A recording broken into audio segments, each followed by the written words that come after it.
Welcome back to my channel ত্রিপুরার মেয়ে স্বপ্নার চ্যানেলে সকলকে স্বাগত। শীত পড়ে গেছে, পিঠে পুলিও সবার বাড়িতে, যারা পিঠে লাভার শুরু হয়ে গেছে, তার মধ্যে আমিও কম নেই।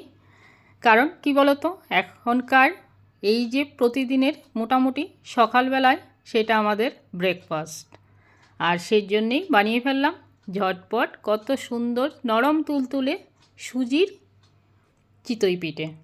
তোমরা যারা সুজির চিতই পিঠে বানাতে চাও, একদম কম খরচে 250 গ্রাম সুজি হলেই হয়ে যায় আমাদের এই সকালের ব্রেকফাস্ট। এই যে 250 গ্রাম সুজি ভিজিয়ে রেখে দিলাম রাতের বেলায়, সকালবেলায় বানাবো বলে।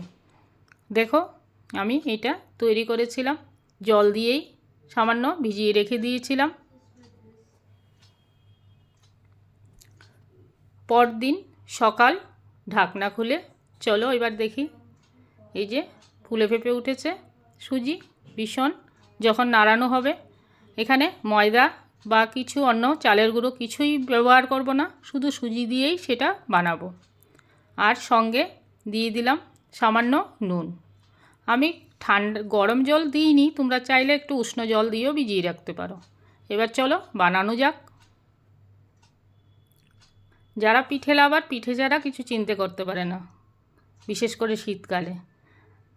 দেখো এবার এরকমভাবে একটু একটু করে দিয়ে বানিয়ে নেব। 2 চামচের মতো দিয়ে দিলাম। দেখো কতটা সুন্দর হয়েছে, এই যে ছিদ্র ছিদ্রও হয়েছে।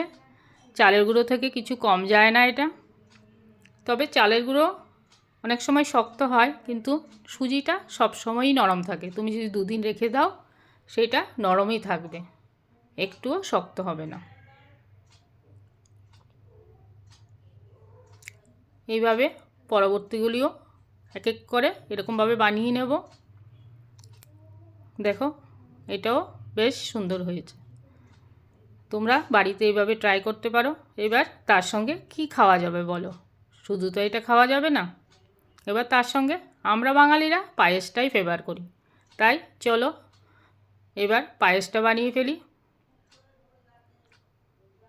আগেই দুধ জাল দিয়ে বসিয়ে দিলাম পায়েসটা। আর এখন নতুন গুড় এসেছে, এই গুড়ের সময় পায়েস না করলে ঠিক জমে না। খেজুর গুড়, দেখো গুড়টা যত ভালো হবে পায়েসটাও ততটা সুন্দর হবে। এখানে নো কিশমিশ নো কাজু, গুড়ের ফ্লেভার এতটাই ভালো, সেখানে আর অন্য কিছুর প্রয়োজন পড়ে না। আমরা গুড়ের পায়েসে কাজু কিশমিশ দিই না বলতে গেলে। এবার চলো সার্ভ করা যাক। দেখো এই পায়েস দিয়ে তুমি যদি সকালের জলখাবার খেতে চাও, খুবই ভালো লাগে। রুটি লুচি কিছুই আর প্রয়োজন হবে না।